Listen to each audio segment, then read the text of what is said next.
Bismillahirrahmanirrahim. Assalamualaikum warahmatullahi wabarakatuh.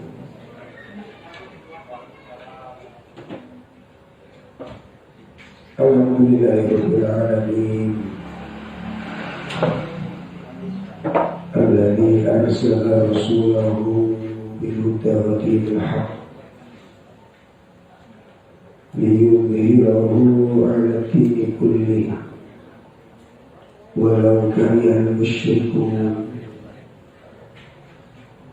Asyhadu an la ilaha illallah wahdahu la syarika lah wa asyhadu anna Muhammadan abduhu wa rasuluh. Ya ayyuhalladzina amanu taqullaha haqqa tuqatih wa la tamutunna illa wa antum muslimun.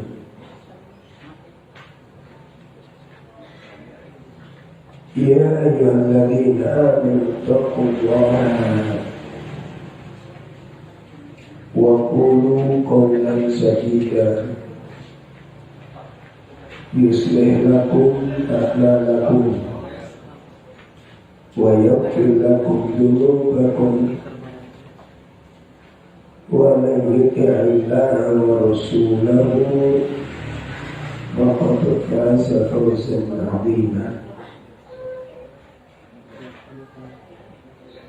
I'lamu anna asdaqal hadits kitabullah wa khairal hadi hadi Muhammadin sallallahu alaihi wasallam wa syarrul umur muhdatsatuha wa kullu muhdatsatin bid'ah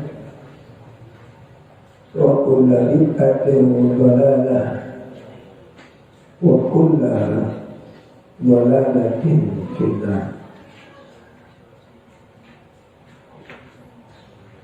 Khatul iman rahimani wa rahimakumullah. Alhamdulillah, pada pagi ini kita dipertemukan oleh Allah Subhanahu wa Ta'ala di dalam kajian rutin pembahasan tentang tazkiyah an-nufus, upaya untuk membersihkan jiwa.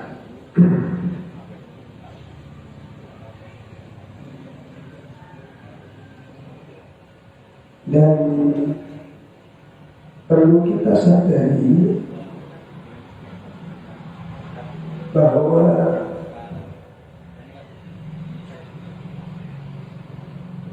kesucian jiwa, kebersihan batin merupakan persoalan yang sangat besar, merupakan persoalan yang sangat penting dan urusan yang sangat serius. Ya, saya ulangi, urusan kesucian jiwa, kesucian batin ini merupakan persoalan yang sangat besar, persoalan yang sangat penting dan urusan yang sangat serius. Kenapa? Pertama,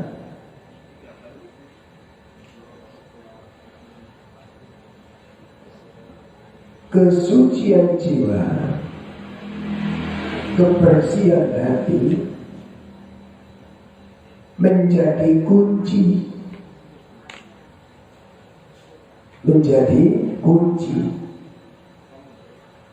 kebahagiaan ataukah penderitaan.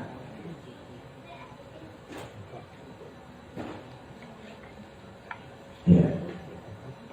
Kesucian hati, kebersihan hati, kebersihan jiwa adalah kunci kebahagiaan atau penderitaan.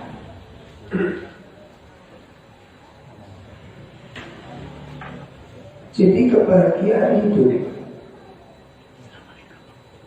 ketenangan hidup itu terletak pada bersih atau kotornya hati.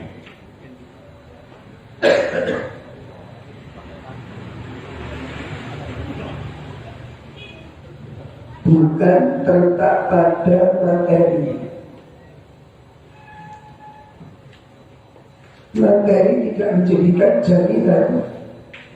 Materi bukan penentu kebahagiaan. Materi bukan menjadi penentu ketenangan hidup. Sama sekali harta dan materi itu bukan penentu kebahagiaan hidup. Sama sekali tidak menjadi jaminan.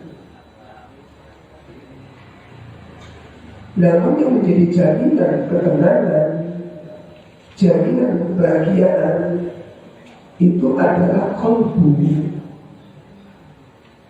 Karena tenang dan menderita itu urusan hati. Kalau hatinya tenang, hatinya lapang, hatinya jernih, maka tidak ada sesuatu yang bisa mengoyaknya. Ya, tidak ada sesuatu yang bisa mengacaukannya. Termasuk di dalamnya adalah masaibah dunia. Musibah-musibah dunia itu tidak bisa menyengsarakan hatinya orang-orang yang bersih jiwanya, tidak bisa. Goncangan-goncangan hidup, ujian-ujian hidup, persoalan-persoalan hidup itu tidak bisa menggoncangkan jiwa orang-orang yang lurus imannya. Coba mari kita simak 2 ayat. Mari kita buktikan dengan 2 ayat yang menunjukkan ketegaran, yang menunjukkan kekuatan, ketenangan di saat mereka sedang mengalami ujian-ujian di dalam hidupnya. Ya. Yang pertama, kita lihat surat Al-Baqarah. Ya, kita buka surat Al-Baqarah ayat 214.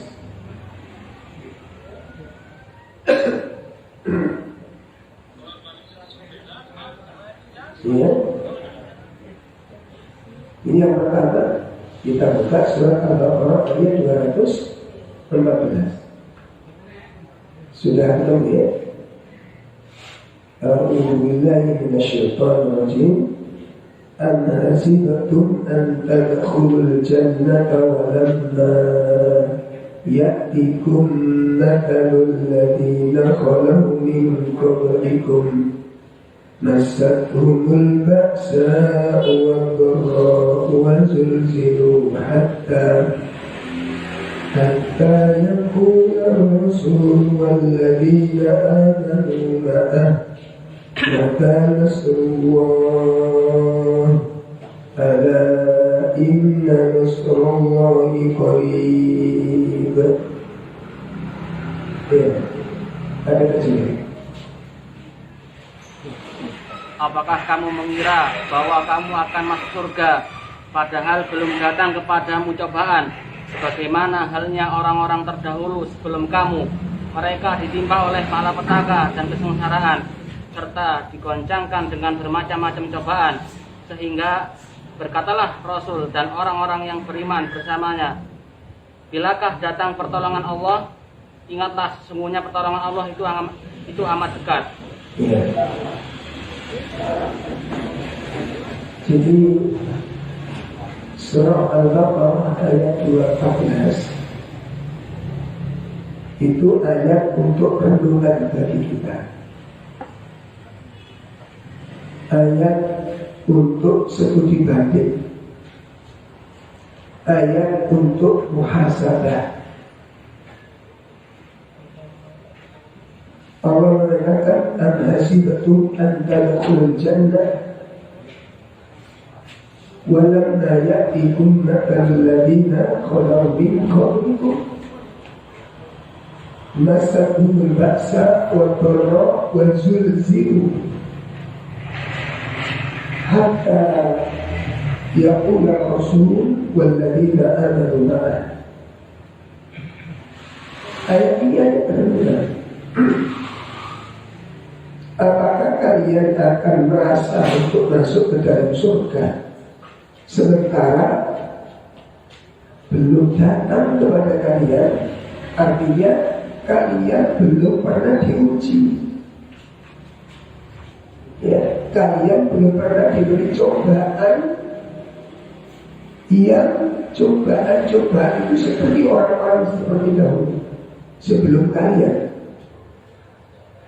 Ujiannya yang begitu dahsyat, kelaparan, kemiskinan, kekurangan, digoncangkan dengan berbagai macam goncangan-goncangan, tapi jiwa mereka tetap berada di atas kebenaran. Jadi, jiwa mereka tidak luntur gara-gara cobaan. Iman mereka tidak berkurang gara-gara besarnya ujian. Ini membuktikan apa? Membuktikan bahwa kesucian hati, kesucian jiwa itu tidak bisa digoyangkan dengan masalah dunia. Ya, tidak bisa digoncangkan dengan ujian-ujian dunia.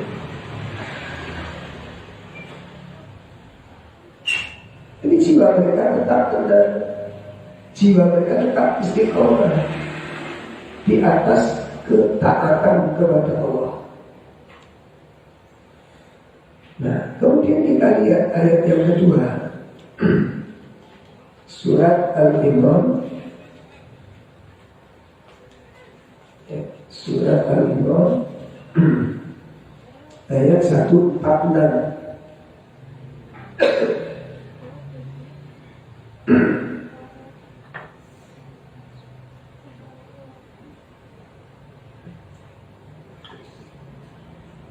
Surah 3 ayat 146.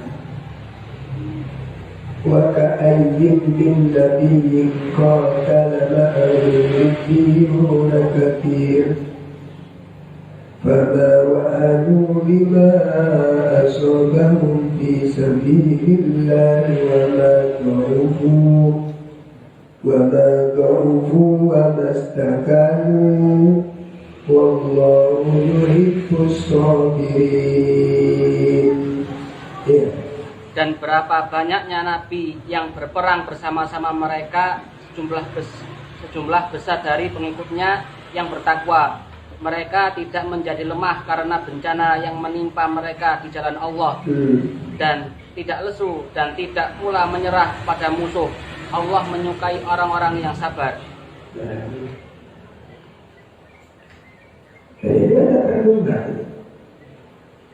Allah Subhanahu wa Ta'ala mengatakan, dan betapa banyak nabi yang berperang didampingi sejumlah besar dari pengikut-pengikut yang bertakwa. Bagaimana sifat-sifat mereka? mereka tidak menjadi lemah karena bencana yang menimpanya di jalan Allah. Ya, semangatnya tetap, motivasinya tetap, ketaatannya tetap, ibadahnya tetap. Musibah-musibah yang menimpanya itu tidak melemahkan jiwa mereka. Nah, coba bandingkan dengan kita sekarang. Kita sering gak ngaji, kenapa? Sumpah. Gak masalah, gak ngaji. Gak problem, gak ngaji. Ya. Kenapa? Jiwa lemah. Akibatnya apa? Ketaatan terhalang. Perhatikan, berkurang ketaatan kepada Allah dengan goncangan yang kecil, ujian yang kecil, nggak sebanding dengan ujian para terdahulu, nggak seimbang dengan cobaan orang terdahulu. Ini masalahnya bukan pada ujiannya. Paham ya? Yang menggoncangkan hati tidak tenang, hati resah, hati sumpah, hati sedih, hati stres, ini bukan terletak pada ujiannya, itu terletak pada hatinya. Ujian dalam hidup, kemiskinan apa yang pernah kita alami? Pernah kita miskin, kita saking miskinnya sehari nggak ada yang dimakan, pernah? Ada ya? Nggak pernah kita. Terus yang kita miskin itu apa? Nggak ada. Kekurangan apa coba? Paling mungkin bayar telat, mungkin agak telat, terus utang kan bisa tanya. Coba kita baca bagaimana kelaparannya para sahabat, kekurangannya sahabat, kemiskinannya mereka. Nggak ada apa-apanya kita ini, nggak ada apa-apa. Sangat jauh keadaan. Nah, jadi yang menjadi sumber masalah ketidaktenaran hidup, kegoncangan hidup itu bukan pada apa lagi? Masalahnya, bukan pada cobaan-cobaannya. Coba sakit apa kita? Dulu ada banyak orang sakit yang parah. Ya Allah, ini urusannya qalbu, urusannya apa? Hati. Makanya Allah bersumpah dengan sumpah yang sangat banyak sekali. Ya, dan di dalam Al-Quran Allah tidak pernah bersumpah sebanyak itu ketika akan membicarakan urusan hati. Subhanallah. Sekali, Allah tidak pernah bersumpah dengan sumpah yang sangat banyak kecuali sumpah yang akan membicarakan urusan hati. Wasyamsi wa duhaha wal qamari idza talaha wan nahari idza jallaha, terus itu membicarakan sumpah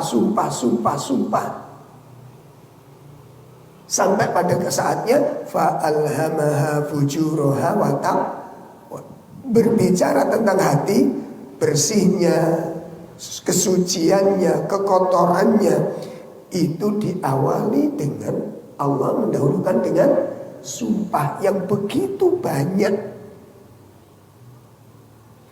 Jadi urusan kesucian hati ini urusan yang sangat vital. Ya, urusan yang sangat vital. Cobaan pada diri kita. Cobaan pada diri kita. Apa yang paling berat? Ya. Ada ujian itu ada, tapi bukan ujian yang berat-berat yang Allah timpakan pada kita ini. Ya. Makanya di akhir Al-Baqarah itu Allah mengajarkan sebuah doa kepada kita, Rabbana wala tahmil alaina isran kama hamaltahu alal ladina min qablina Rabbana wala tuhammilna ma la taqata lana bi.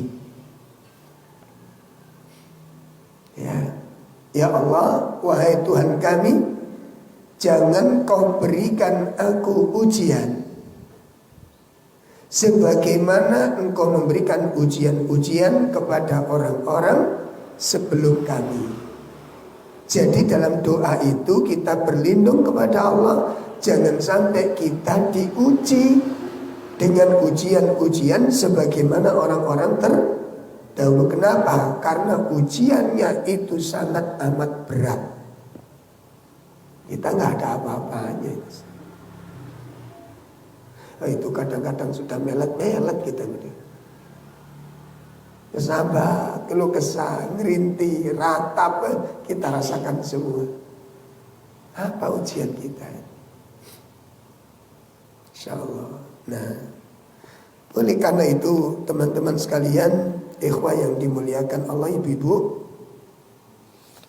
coba kita simak dengan sebaik-baiknya. Jadi urusan hati itu urusan yang sangat vital. Itu yang pertama, karena kesucian dan kebersihan hati menjadi kunci kebahagiaan atau kesengsaraan. Itu yang pertama. Kenapa urusan hati urusan yang sangat vital, urusan yang sangat urgen. Ini pertama. Yang kedua,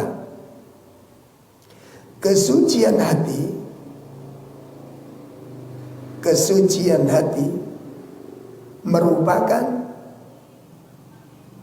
timbangan, menjadi timbangan, menjadi syarat diterima atau tidaknya amal.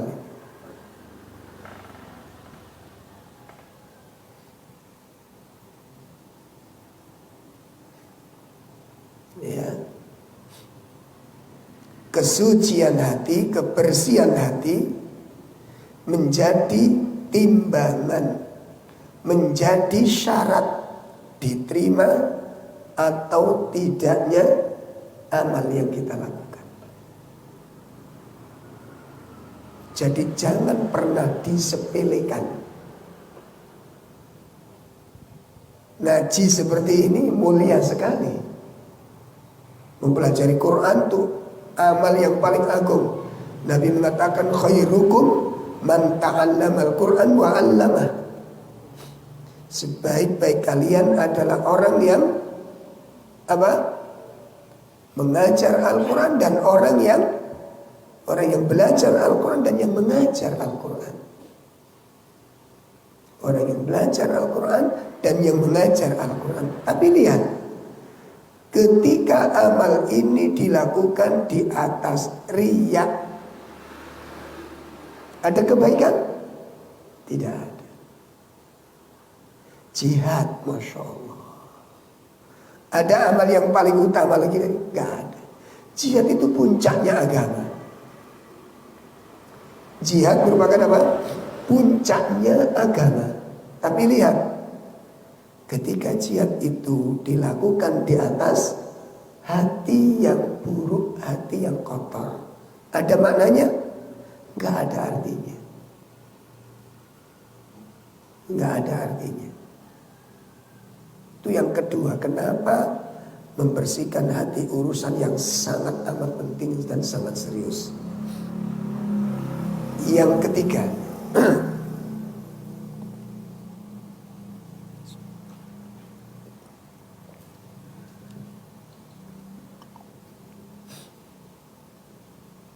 Kenapa urusan hati, kebersihan hati urusan yang sangat vital, urusan yang sangat penting. Karena kesucian hati menjadi tiket kesuksesan seorang hamba untuk bertemu dengan Allah.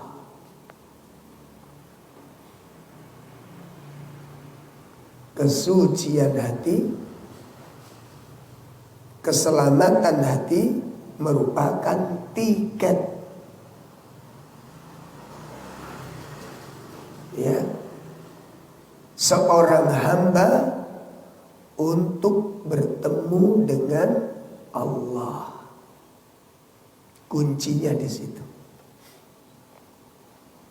Ya. Allah sebutkan di mana pada hari di mana harta dan anak-anak tidak berguna di hadapan Allah. Harta dan anak-anak tidak bermanfaat di hadapan Allah. Allah katakan hal ini di dalam surat 26 ayat 88 dan ayat 89. Ya, surat 26 ayat 88 dan ayat 89. Allah katakan, yauma la yanfa'u malun wala banun illa man atallaha biqalbin salim. Yaitu di hari harta dan anak-anak laki-laki tidak berguna kecuali orang-orang yang menghadap Allah dengan hati yang bersih. Pada hari di mana harta dan anak-anak tidak berguna, sebanyak apapun harta yang kumpulkan, semewah apapun kekayaan yang kamu miliki, tidak dibutuhkan oleh Allah. Tidak diterima untuk menebus dosa-dosa kita. Ya. Lalu apa yang bermanfaat? Illa man atallaha biqalbin salim. Kecuali orang yang datang kepada Allah dengan membawa hati yang bersih. Nah, ini tiket, Pak. Jadi orang yang sukses bertemu dengan Allah, diizinkan untuk bertemu dengan Allah. Orang yang diizinkan untuk bertemu dengan Allah, yaitu orang-orang yang datang kepada Allah dengan membawa hati yang bersih, hati yang selamat, hati yang sehat. Itu kunci, tiket utama. Nah, maka dari itu ada tugas yang sangat penting, PR bagi kita semua, untuk menjaga dan memperhatikan kondisi hati dalam setiap keadaannya. Ya. Kata Syekh Utsaimin, kata Syekh Salim, yajibu 'alal mu'min an yuraqiba qalbahu fi kulli waqt wa fi kulli hal. Apa kata Syekh Salim? Wajib bagi seorang mukmin untuk mengawasi. Perhatikan, wajib atas seorang mukmin untuk mengawasi kondisi hatinya, keadaan hatinya di setiap waktu dan di setiap keadaan. Ya, perhatikan, tugas kita sekarang apa? Mengawasi kondisi hati di setiap waktu dan di setiap keadaan. Nah, ini tugas kita. Kenapa kok perlu diawasi? Karena hati itu berubah-ubah. Karena hati berubah-ubah. Hati tidak menetap. Kadang-kadang sore itu beriman, siang sudah masuk dalam kemunafikan. Hati ini goncang, hati tidak pernah menetap. Hati berubah-ubah antara iman munafik, bahkan iman kekufuran. Itu bisa terjadi pada diri seseorang. Ya, di setiap waktu, di setiap keadaan. Nah, sekarang kita akan mempelajari min alamati sihatul qalb. Nah, sekarang perlu kita cermati, sekarang perlu kita simak tentang tanda-tanda hati yang sehat dan tanda-tanda hati yang sakit. Sebagaimana disebutkan oleh Imam Ibnu Qayyim bahwa Allah menciptakan anggota badan ini, ya, Allah menciptakan anggota badan ini dengan tugas khususnya. Allah menciptakan anggota badan ini dengan tugas khususnya.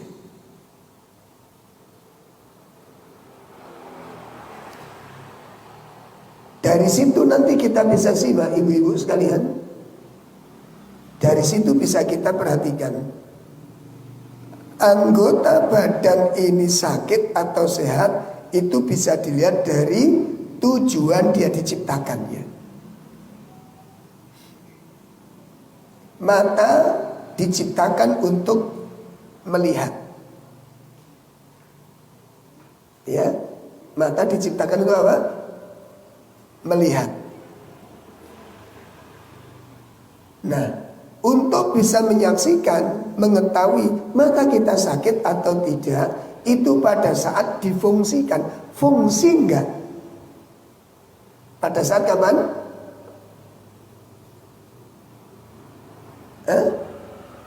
Pada saat kapan?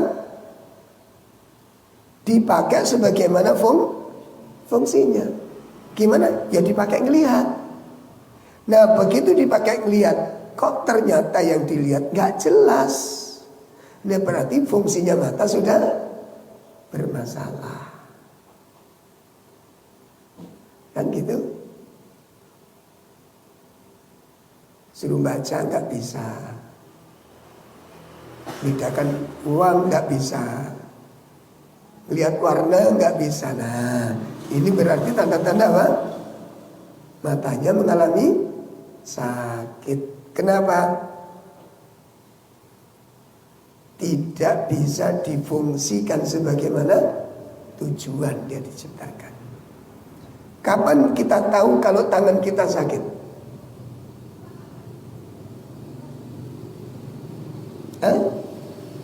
Kapan kita tahu kalau tangan kita sedang sakit? Ketika tidak dipakai untuk menjalankan tugasnya. Coba kalau jenengan diangkat, Pak, sampean angkat kursi itu. Kalau kita tahu tangan kita sakit, kita akan undur. Saya nggak bisa ngangkat ini. Kenapa? Tangan saya sakit. Karena mengangkat itu membutuhkan tangan. Nah, sama dengan saya ngaji, jenengan isi suara kuntek. Lah ngaji itu butuh suara, nggak bisa saya terangkan dengan kebatinan. Kira-kira sampean sakit nangkep tak terang ambek batin gitu. Ngaji ini telok-telokan ini. Astagfirullah. Kaki untuk berdiri, untuk jalan. Kapan sakit? ketika tidak bisa difungsikan. Benar apa enggak ini? Hah? Iya. Lisan juga demikian, mulut juga demikian. Gigi untuk mengunyah nggak bisa digunakan kalau waktu sakit. Maka hati juga demikian. Hati juga demikian. Nah, sekarang apa tanda-tanda hati yang sehat?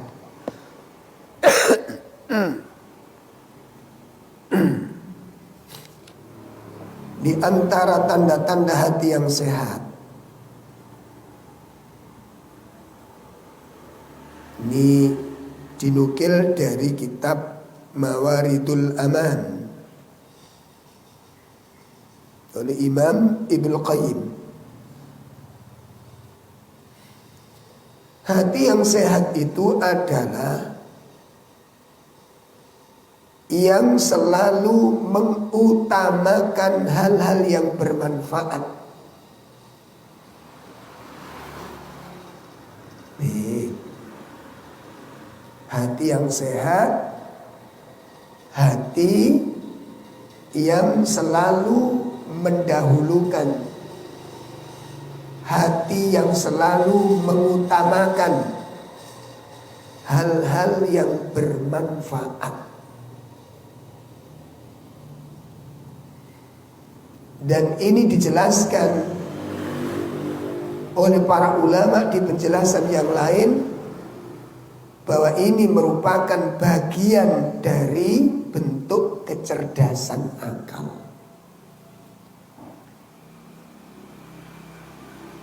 Ya, dadi nek ana wong niku dhisikne, ngutamakne perkawis-perkawis sing manfaat.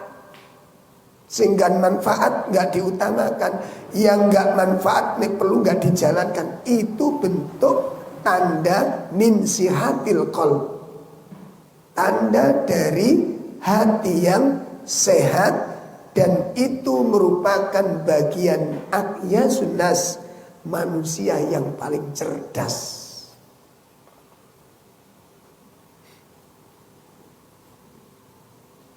Nek sampean ngelihat orang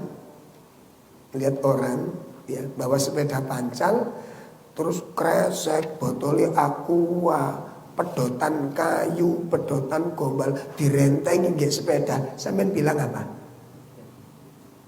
Halo, sehat? Orang apa ini? Sakit.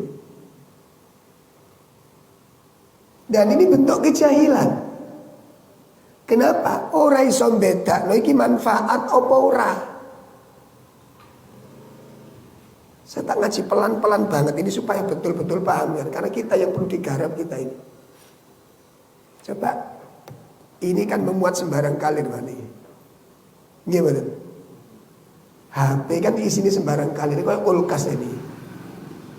Gitu.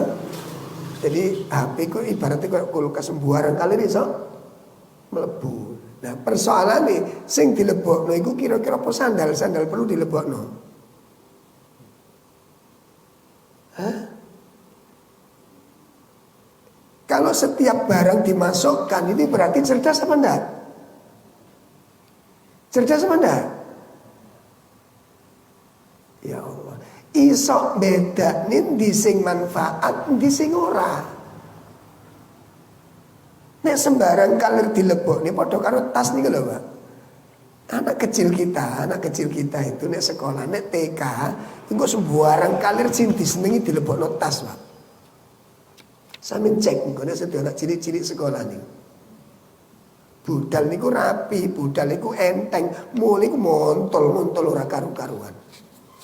Begitu dibongkar tiba kok sepatu mlebu. Botol aqua mlebu, pedotan botol niku lho mlebu, Pak. Kenapa? Mereka seneng apa enggak? Isok ngemot sembarang kalir di tasnya itu loh, seneng tau mboten? Seneng. Gak mikir bukuku lungset, bukuku rusak, tasku jebol. Gak mikir, kenapa? Gak cerdas. Sebentar, tak ngaji pelan-pelan. Kita nyambung nggak materi saya? Nyambung nggak? Artinya apa? Kita ngerti nggak yang bermanfaat dengan tidak ini yang kita lakukan?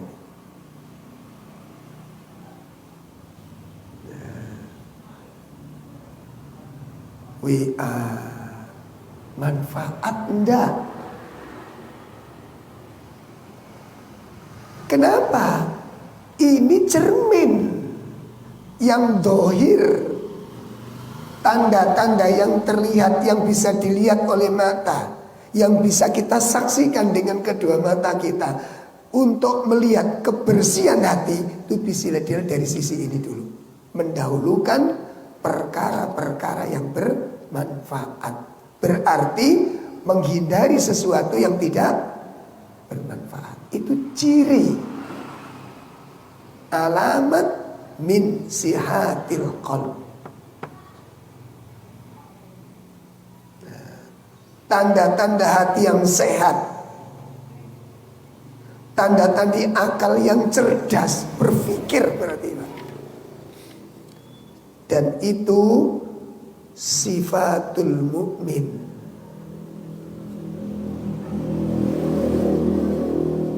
Hada min sifatil mukminin. Ini bagian dari sifat-sifatnya orang yang beriman.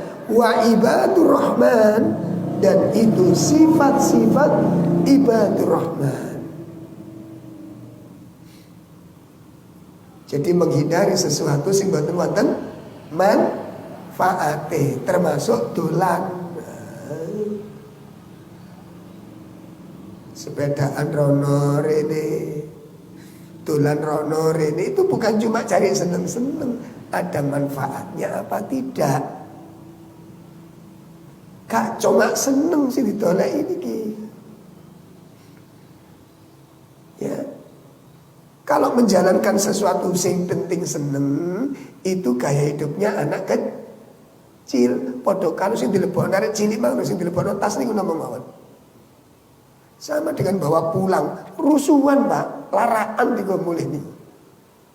Kenapa? Anak belum bisa membedakan, durung mampu bedakne endi sing manfaat, endi sing boten. Wis pokoke seneng gawe mulai. Makanya jare wong tuwa bae kon iku nyusuh digawe apa ae. Lho gimana? Coba kita lihat anak-anak kita. Mari tulisan jenenge kayu niku Pak, opo ae katiku mriki lele ngono. Di rumah itu. Karena enggak punya kemampuan. Enggak punya kemampuan. Nah, ini tanda-tanda yang pertama. Mengutamakan sesuatu yang bermanfaat untuk dirinya, mengutamakan sesuatu yang bermanfaat untuk jiwanya, untuk dunia dan untuk akhiratnya. Ini tanda yang pertama.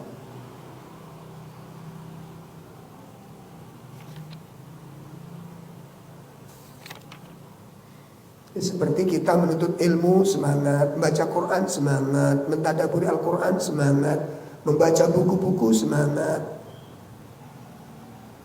Ini jadi mendahulukan yang bermanfaat dari sesuatu yang membahayakan atau sesuatu yang tidak bermanfaat. Allah sebutkan hal ini di dalam surat 25.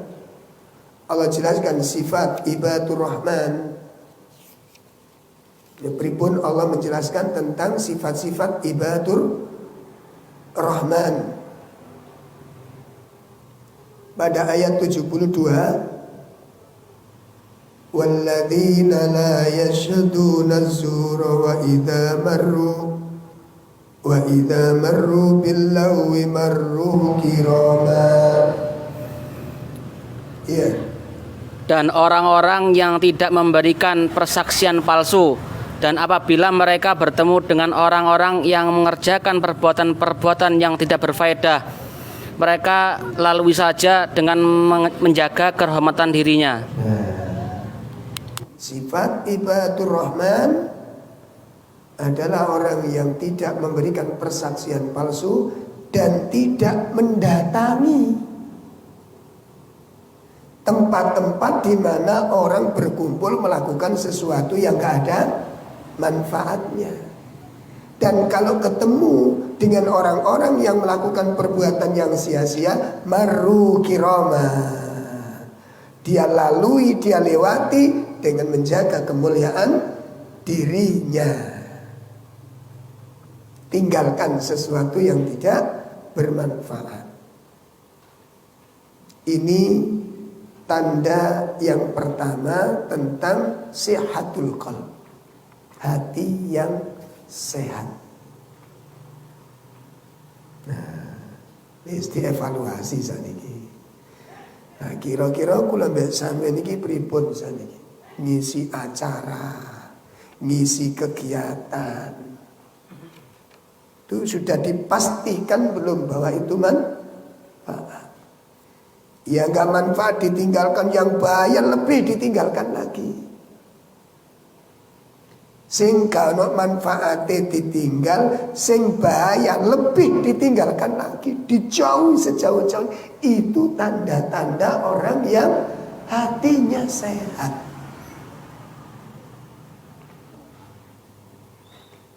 Satu. Yang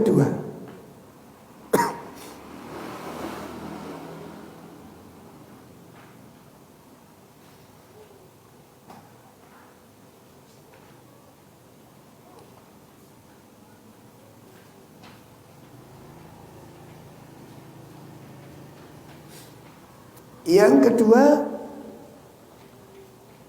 adalah orang-orang yang lebih mengutamakan akhirat daripada dunia. Ya, lebih mengutamakan akhirat daripada dunia.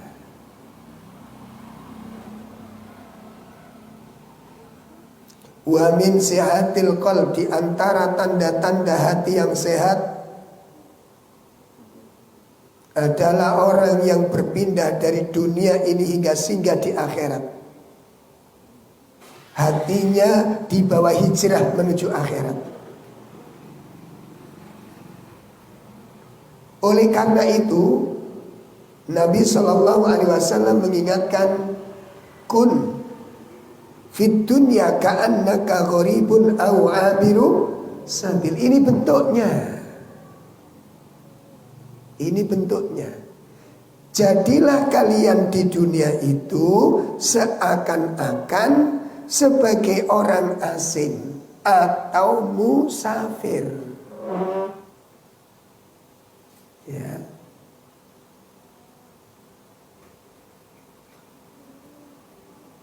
Wa udda nafsaka min ahlil kubur. Wa udda nafsaka min ahlil kubur. Apa kata beliau? Dan persiapkan dirimu. Dan persiapkan dirimu min ahlil kubur, termasuk orang yang akan menjadi penghuni kubur. Siapkan dirimu menjadi orang yang termasuk menjadi penghuni kubur. Siapkan. Ini. Maka disebutkan oleh para ulama di sana bahwa dunia ini bukan diciptakan untuk tempat abadi. Ya. Dunia bukan tempat untuk bermukim selamanya, bukan. Allah telah menetapkan di dalam kitabnya akan kelenyapan dunia ini. Sudah ditetapkan Allah. Dunia ini akan lenyap dan penghuninya akan sirna. Itu sudah ditetapkan oleh Allah. Nah, Coba kita simak, ibu bapak sekalian, kita simak. Kalau Allah sudah menetapkan dunia ini, sudah ditetapkan, sudah dinas di dalam kitabnya akan sirna, akan musnah, dan penghuni-penghuninya pun sudah ditetapkan akan keluar dari. Lalu haruskah kita membuat istana di tempat ini? Perhatikan, akankah kita membuat istana di tempat ini?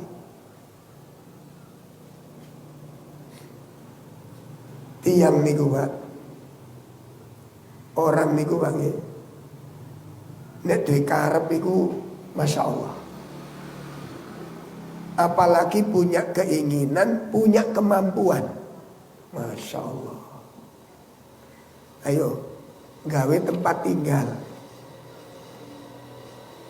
Gawe tempat tinggal. Orang gak eman Pak untuk membangun rumah yang kuat, yang megah, yang kokoh, yang bagus. Ya.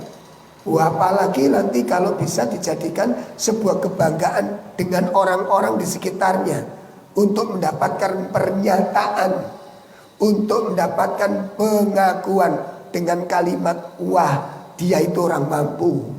Kalimat itu yang kita harapkan oleh lisan-lisan manusia.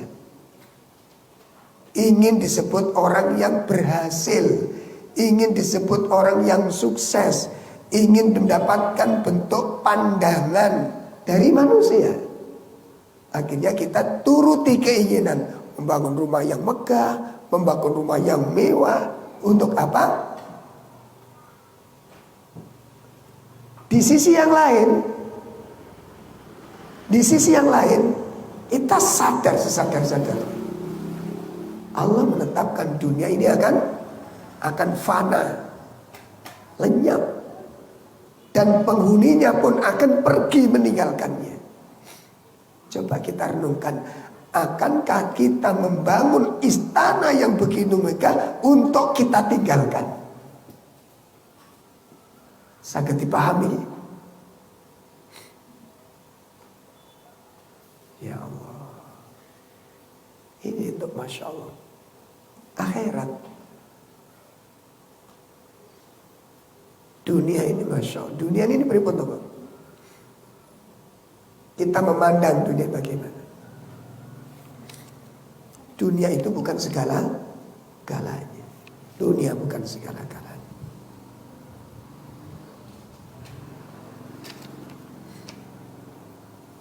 Maka kita lihat sebagai nasihat sahabat Ali radhiyallahu an, apa kata Ali? Irtahalatid dunya mudbirah. Sahabat Ali berkata, irtahalatid dunya mudbirah. Sesungguhnya dunia ini akan pergi meninggalkan kita. Dunia berjalan mundur.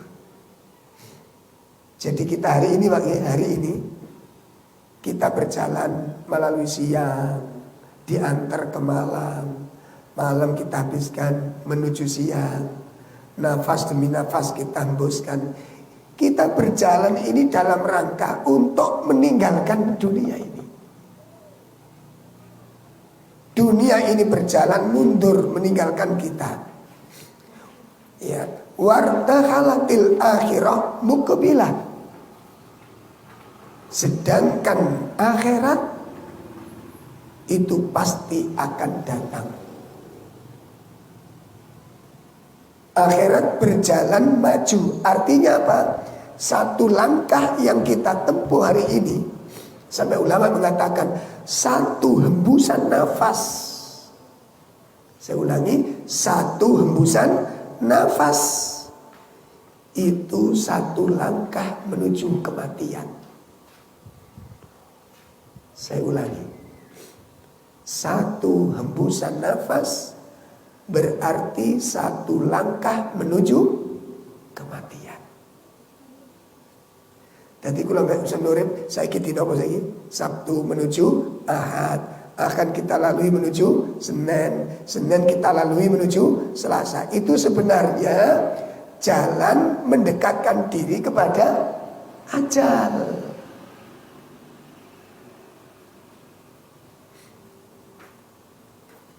Jadi kita berjalan ini menuju kematian. Ini.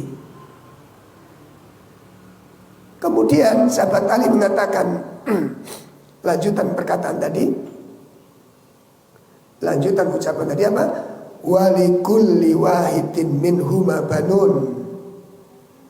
Masing-masing dari dunia dan akhirat itu memiliki anak-anak. Akhirat memiliki anak, dunia memiliki anak. Fakunu min abna'il akhirah wala takunu min abna'id dunya.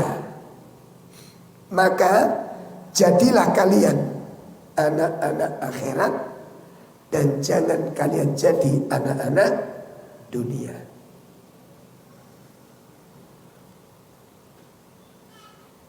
Jadilah kalian anak-anak akhirat dan jangan kamu menjadi anak-anak dunia. Lalu kemudian beliau berkata, fa innal yauma amalun wala hisab. Sahabat Ali melanjutkan, karena sesungguhnya hari ini adalah amalun, hari untuk beramal. Hari ini adalah hari untuk beramal. Wala hisab, dan tidak ada hisab.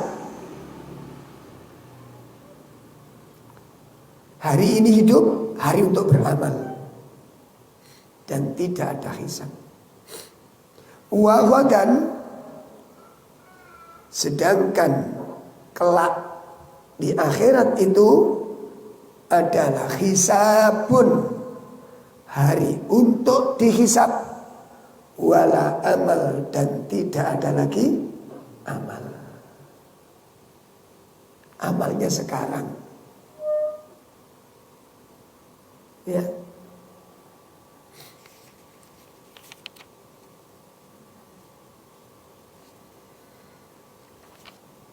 Nah, ini ciri-ciri yang kedua, mendahulukan urusan akhirat dibandingkan dengan urusan dunia. Nah, perhatikan. Jadi ini urusan dunia-dunia ini mboten penting, nggak usah. Mboten usah. Penting dah. Seperti kalau kita bangun rumah, ya kepingin rumah niku cai indah, seger ditelok. Niku saja niku keinginan sesaat kok, Bang. Ayo coba sampean tuku tanah sing ngombo, terus di omah iku rambutan sing seindah mungkin, seindah mungkin. Seindah mungkin, kayak ono kolam, kayak ono taman, kayak ono gazebo. Ya, tembok itu kayak apa jenenge iku? Apa jenenge, Mas? Ono gunung-gunungane, ono banyune mengalir. Iku paling sak wulan 2 bulan seneng delok iku. Wallahi, Pak, demi Allah. Engko nek oleh setengah tahun iku pegel sampe delok blenger pisan. Loh ya ora. Bisa mencoba nih, gak bisa mencoba. Sesaat aja itu. Sama dengan kita kalau melihat ada teman rumahnya, dek ini kok Ciombone, ono kebun-kebunane, ono kolame. Sampean kok melihat seneng karena nggak melok duwe. Dan itu hari pertama.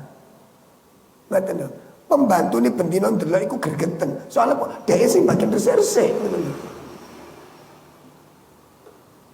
Itu kesenangan sesaat. Wis tak nek gak percaya sampean gayo, nek gak percaya gayo. Sing penting duit sampean dhewe ngono ae. Iya, gayo.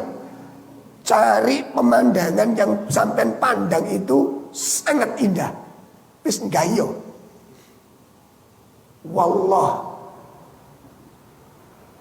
keindahan dunia itu sesaat. Saya dulu ngaji jamaah kalau di Surabaya itu kan uangnya cukup-cukup Pak ya. Jadi kalau beli rumah itu, bikin rumah itu kayak rumah itu apa. Karena uang belas nih emang ya Allah tuh maka kayak gini kayak song. Di dalam itu ada kolam renang. Marono kasih bone, ono tamane, sampingnya jadi disetel indah sekali Pak. Hari pertama kita datang tuh Allah enak rek ngono. Padahal sing omah iku nek rekreasi gandeng ngono, metu malah. Percaya enggak sampean? Sampai nggak usah kemana-mana, Pak rekreasi tingginya game boten Ustaz nggih. Medal ya dia omano pemandangan kok nggih bosen Pak. Bayangin. Nah terus untuk apa membuat seperti ini, untuk apa? Dan itu bukan jutaan, puluhan juta, ratusan juta ya. Gaya omah bentuk kados ngoten. Sesaat. Ya, wis tanggo nek perlu nek sampean duwe rezeki, ya wis ngajine digletakno sik, sik. Catatan-catatan dilebono kresek sik. Puaskan hati. Lumpuh nyambut gawe ngelembur, jalangi sing akeh, omahe dirombak. Lho ngono lho. Plafone didodoli kabeh. Ganti sing indah, kayak langit-langitan itu, kayak mendung-mendungan, kayak lampu sing indah. Wis entekno dhewe gaiku. Berapa hari Anda menikmatinya? Cek lewego lho, Pak. Ayo Bu, turutono. Tersiksa.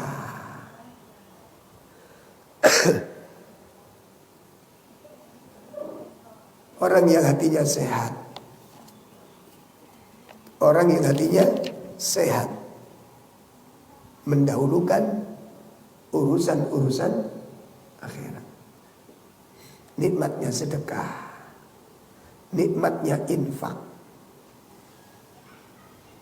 nikmatnya memberi, nikmatnya amal jariah. Itu dinikmati. Jadi kebahagiaan yang hakiki itu kebahagiaan jiwa. Ya. Kebahagiaan jiwa. Ada ikhwan, Masya Allah. Dia itu hidupnya itu sederhana banget. Sederhana banget. Kendaraan buatan kagungan kata sekolah gitu. Cuma amalnya jauh lebih bagus. Nah, dibalik kesederhanaannya ini,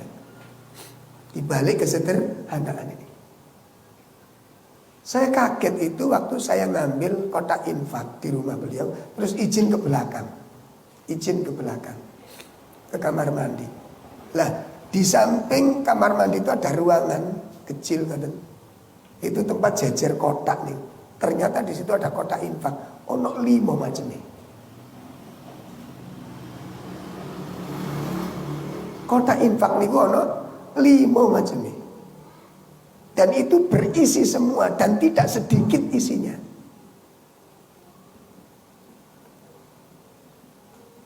Jutaan isinya itu. Ada yang didahulukan yang prioritas ini untuk pondok Quran. Itu satu pengambilan itu bisa jadi 1.500.000. Satu kotak infak. Untuk mana orang sing bagian tanggi sekolah PKBM apa kata ini? Itu ada 800. Untuk masjid itu 2. Untuk masjid 2, untuk sosial 3. Bisa ini tiap hari. Gak izin kira-kira misalnya. Sementara kita kadang-kadang rumangsa niku sing sugih. Gaji besar, mobil punya, rumah mewah. Infaknya nak piro ning omah?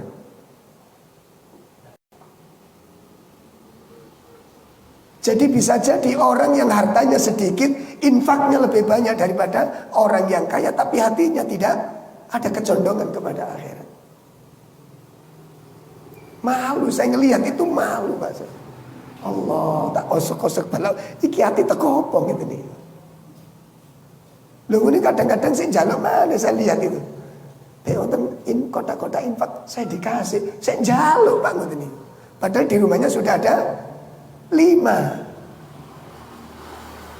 Allah, mudah-mudahan itu menjadi amal soleh.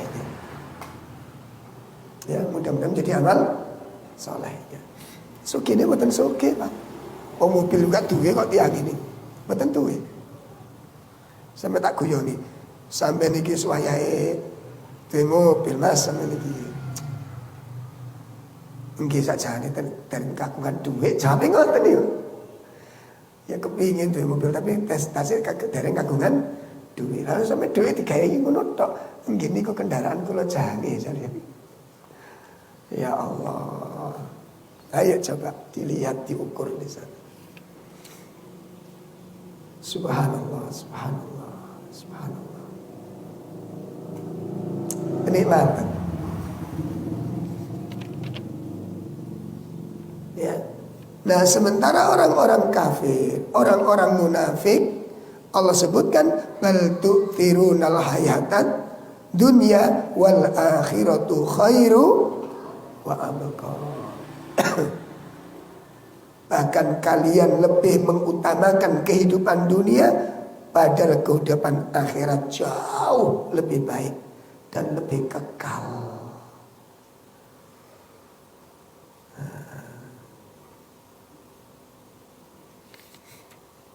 Maka salah satu doa Nabi SAW ketika Nabi berdoa, Allahumma ya Allah la aisha illa aishul akhirah.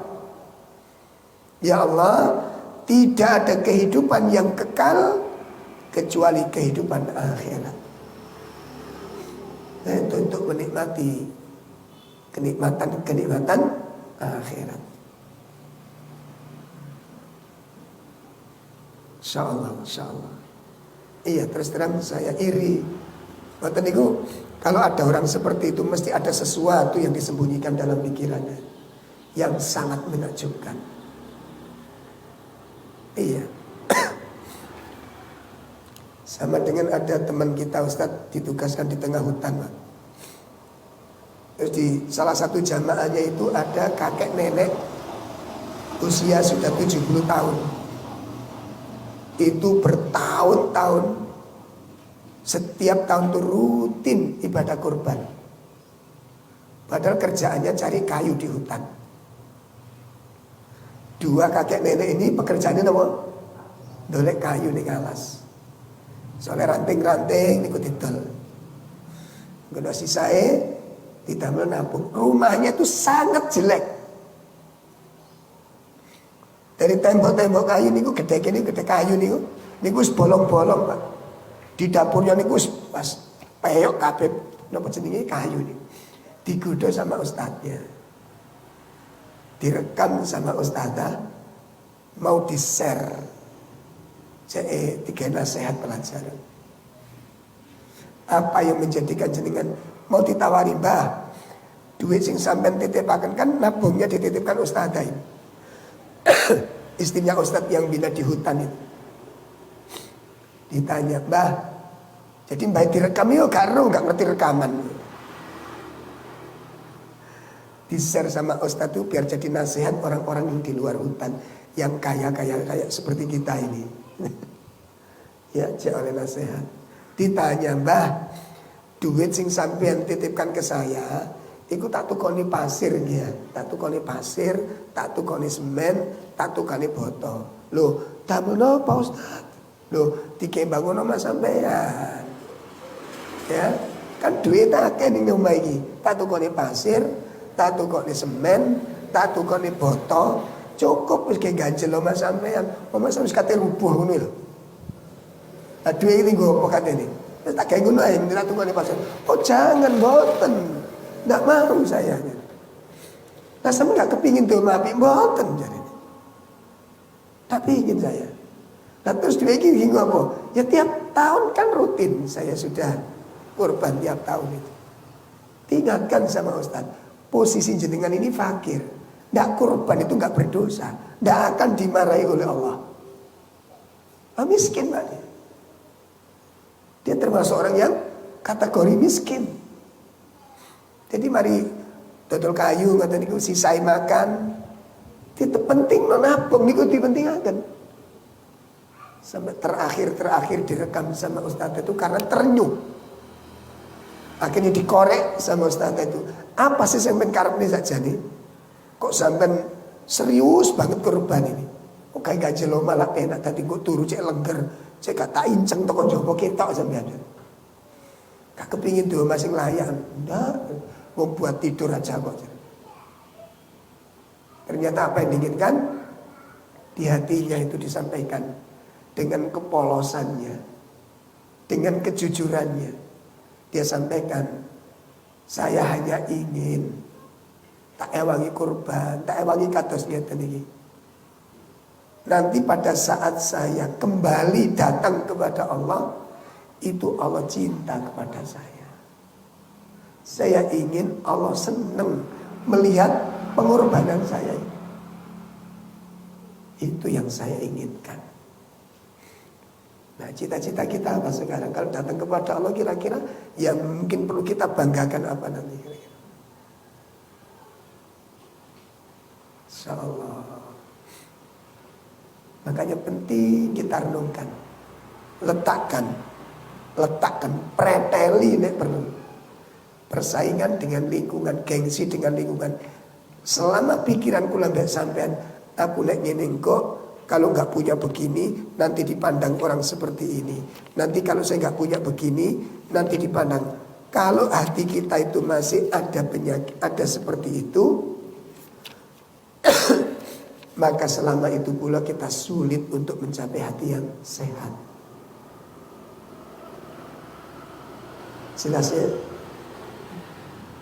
Bersihkan dari persaingan-persaingan. Ya. Itu penyakit nih, penyakit. Pun ini ciri yang kedua. Ciri yang ketiga, apa tanda-tanda hati yang sehat? Tanda-tanda hati yang sehat yang ketiga adalah at-taubatu ilallah. Bertaubat kepada Allah Subhanahu wa ta'ala dan menggantungkan hidupnya hanya kepada Allah. Selalu bertaubat kepada Allah. Membasahi lisannya dengan istighfar. Memakmurkan waktu-waktunya dengan bertaubat. Menyemarakkan usianya dengan memohon ampunan kepada Allah Subhanahu wa ta'ala. Ini tanda-tanda hati yang sehat. Kenapa kok di sini disambungkan dengan taubat? Karena ini merupakan bagian dari sifatul anbiya. Merupakan bagian dari sifat para nabi dan sifat para rasul. Adalah orang yang selalu bertaubat kepada Allah Ta'ala. Ya, manusia yang paling banyak istighfarnya, manusia yang paling kuat taubatnya kepada Allah adalah para nabi dan para rasul. Dan itu menjadi kebiasaan mereka. Walaupun mereka dijaga dari dosa, ya, walaupun mereka dijaga dari kesalahan, mereka maksum. Setiap kali akan melakukan dosa turun ayat. Seperti Nabi SAW, setiap kali akan melakukan kesalahan turun ayat, ditegur Nabi, sehingga Nabi tidak jadi melakukan hal yang keliru. Ini bentuk kemaksuman beliau. Tapi dengan demikian kita lihat sholatnya Nabi kayak apa. Ya, istighfarnya Nabi kayak apa, taubatnya Nabi kayak apa, bersungguh-sungguhnya ibadahnya Nabi kayak apa. Ini sifatul anbiya, sifatnya para nabi alaihi wassalatu wassalam. Beristighfar kepada Allah, bertaubat kepada Allah Subhanahu wa taala, dan itu merupakan bentuk kesempurnaan akhlak. Ya. Jadi orang yang memperbanyak istighfar, memperbanyak taubat, itu merupakan bagian dari kesempurnaan akhlak. Jadi itu bagian dari sifatnya para nabi, dan itu merupakan kesempurnaan akhlak. Ya. Makanya kalau nanti ada yang bertanya, kalau Nabi memang diampuni dosanya, kenapa dia beristighfar sampai 100 lebih itu? Ya, kenapa Nabi beristighfar sampai 100 lebih? Kalau memang dia sudah diselamatkan dari dosa. Apa jawabnya? Orang minta ampun, minta maaf itu bukan berarti salah. Ya. Orang minta maaf itu bukan berarti dia punya kesalahan. Bisa jadi itu bagian dari kesempurnaan akhlak. Sempurna akhlaknya. Coba, ada seorang kaya yang dermawan mengundang teman-temannya, mengundang tetangga kanan, punya hajat. Diundang tetangga kanan kirinya, kerabatnya, teman-teman. Disiapkan tempatnya, dijamin penuh kebutuhan tamu yang diundang. Ya, dijamin penuh, dijamin tidak akan kekurangan, dijamin puas, bermacam-macam penuh disuguhkan. Lihat, ketika dia memberi sambutan, orang yang berakhlak, orang yang sempurna akhlaknya, ya, kira-kira minta maaf apa enggak? Apa ada orang yang bagus akhlaknya, dermawan, kemudian dipenuhi semuanya, tempat duduknya nyaman, minumnya berbagai macam minuman disiapkan, masakan berbagai menu masakan semuanya disiapkan untuk menjamu tamunya. Lalu dia berpidato di sana. Bapak-bapak, ibu-ibu sekalian, saya sebagai Sohibul Bait mengucapkan terima kasih kepada panjenengan atas rawuhnya panjenengan dengan undangan kami. Dan saya tidak perlu minta maaf karena semuanya sudah saya penuhi. Apa begitu? Apa begitu? Anda, dia pasti minta maaf. Saya minta maaf. Barangkali ada suguhan-suguhan yang tidak berkenan. Barangkali ada fasilitas yang kurang, padahal dia sudah kerahkan semuanya. Nasihatnya minta maaf. Saya belum pernah menghadiri acara semewah apapun, lalu yang punya rumah mengatakan karena suguhan saya cukupkan dan saya jamin tidak ada yang kekurangan, tempat duduk semua terpenuhi, ruangan terpenuhi nyaman, anteng, tenang, sehingga tidak ada yang perlu tersiksa, dan maka dari itu saya tidak perlu minta maaf kepada Anda. Kekir, Pak. Ayo coba. Jelas ya? Jadi minta maaf, taubat itu belum tentu memiliki kesalahan. Itu sifat yang mulia. Itu karakter yang agung. Watak orang-orang yang soleh. Dan ternyata para nabi, para rasul memiliki kebiasaan bertaubat dan beristighfar kepada Allah Subhanahu wa taala. Dan orang yang hatinya sehat,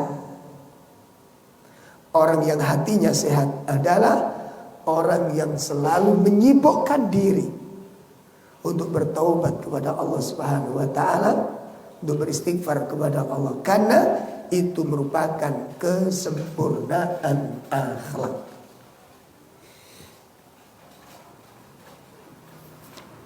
Yang keempat, yang terakhir, ini masih banyak sebenarnya teman-teman.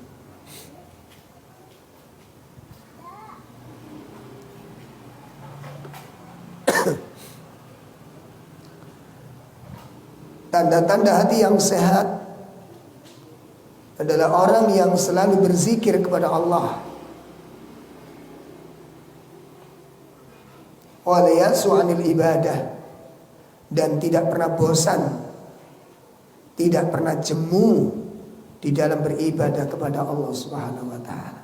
Nah, ini tanda-tanda hati yang sehat. Selalu ingat kepada Allah, selalu zikir kepada Allah, selalu beribadah kepada Allah, dan tidak pernah bosan di dalam beribadah.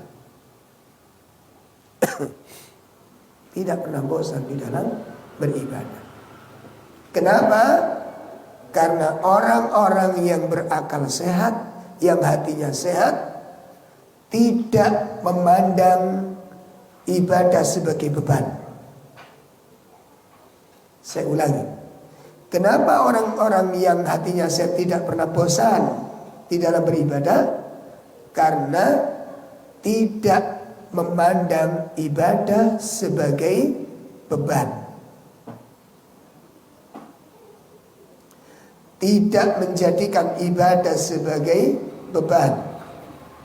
Namun mereka menjadikan ibadah sebagai kebutuhan. Dia butuh kepada Allah. Dia butuh amal, dia butuh pahala, dia butuh ganjaran, dia butuh hadiah dari Allah Subhanahu wa taala. Untuk apa? Untuk perbekalan kembalinya kepada Allah. Nah, ini yang menjadikan mereka tidak pernah bosan. Ini yang menjadikan mereka tidak pernah jemu. Ya, terus beribadah. Pagi ada kesempatan, jalankan ibadah pagi. Siang ada lagi, dilakukan lagi walaupun ibadah itu sama bentuknya. Malam ada kesempatan lagi, jalankan lagi walaupun ibadahnya sama bentuknya. Tidak pernah bosan mereka. Karena mereka tidak memandang ibadah sebagai apa? Beban. Tapi mereka menjadikan ibadah sebagai apa? Kebutuhan.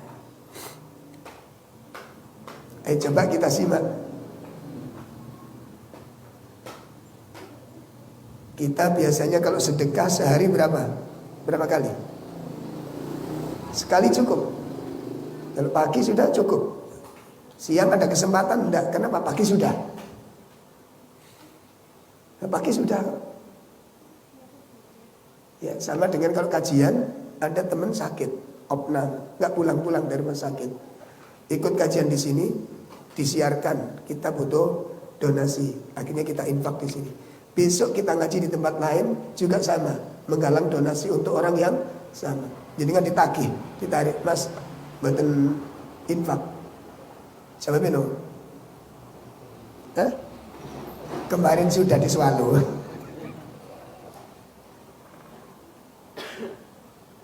Untuk orang yang sama. Kebutuhannya banyak, kita tahu kebutuhannya banyak. Sekali cukup. Kenapa? Ini tanda-tanda kebosanan. Ini tanda-tanda kebosanan. Bosan kita sudah. Padahal hari ini dengan besok sama apa enggak? Walaupun yang ditangani sama. Ibadahnya hari ini dengan besok sama apa enggak? Beda. Walurkan jalurnya sama, nilainya beda. Nilainya beda. Subhanallah. Nah, ini yang menjadikan, apa yang menjadikan para sahabat itu tidak pernah redup di dalam beribadah. Ini rahasianya di sini. Antum kalau baca kisahnya sahabat Ali radhiyallahu anhu, sahabat Utsman, masya Allah. Jadi ketika akan ada peperangan, malam dikumpulkan oleh Nabi sahabat-sahabat dan para kaum muslimin. Bijak rembukan, besok kita akan berangkat di dalam medan perang. Hari ini kita evaluasi. Ternyata senjata kita kurang. Karena peminat pasukan kita banyak bertambah. Senjatanya kurang. Dengar kalimat ini, Utsman berdiri. Ya Rasulullah, berapa kekurangan senjatanya? Sekian ratus. Sahabat Utsman mengatakan, saya akan jamin sekian ratus senjata yang dibutuhkan besok disiapkan. Duduk Utsman. Nabi menyatakan lagi, kendaraannya juga kurang. Kendaraannya juga kurang. Utsman berdiri lagi. Sahabat Utsman berdiri lagi dan menyatakan, ya Rasul, berapa kekurangan kendaraan? Sekian ratus. Besok kendaraan yang kurang itu saya siapkan. Sudah saya sediakan. Nabi mengatakan, ini perbekalannya juga kurang. Perbekalannya juga terbatas. Utsman berdiri lagi. Berapa kekurangan bekal untuk besok itu ya Rasul? Sekian. Kata Utsman, untuk perbekalan besok saya cukupkan. Saya akan mencukupinya. Kata Nabi, apa kata? Cukup, ya Utsman, cukup. Peperangan besok milik Utsman. Sampai dinisbatkan peperangan besok itu miliknya Utsman. Cukup, ya Utsman, cukup sudah. Subhanallah. Orang yang tidak pernah bosan di dalam beribadah, itu rahasianya karena mereka memandang ibadah sebagai apa?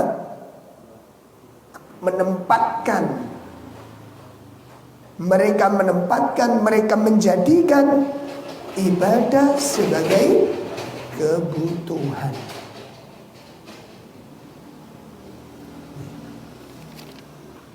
Nah, ayolah ikhwan rahiman wa rahimakumullah. Oleh karenanya ini merupakan di antara tanda-tanda hati yang sehat, dan masih banyak ya, masih banyak tanda-tanda yang lain. Di antaranya adalah sedih kalau ada amalan harian atau zikir harian luput darinya, sedih hatinya. Hari ini nggak sempat baca Quran sama sekali, sedih hatinya. Hari ini kok nggak sempat membantu orang, sedih hatinya. Itu tanda-tanda hati yang sehat. Wallahu a'lam bishawab. Mudah-mudahan apa yang kita pelajari dari materi pagi ini mudah-mudahan menjadi ilmu yang bermanfaat untuk kita semua. Sallallahu ala nabiyina Muhammad. Subhanakallahumma wa bihamdika asyhadu an la ilaha illa anta astaghfiruka wa atubu ilaik. Assalamualaikum warahmatullahi wabarakatuh.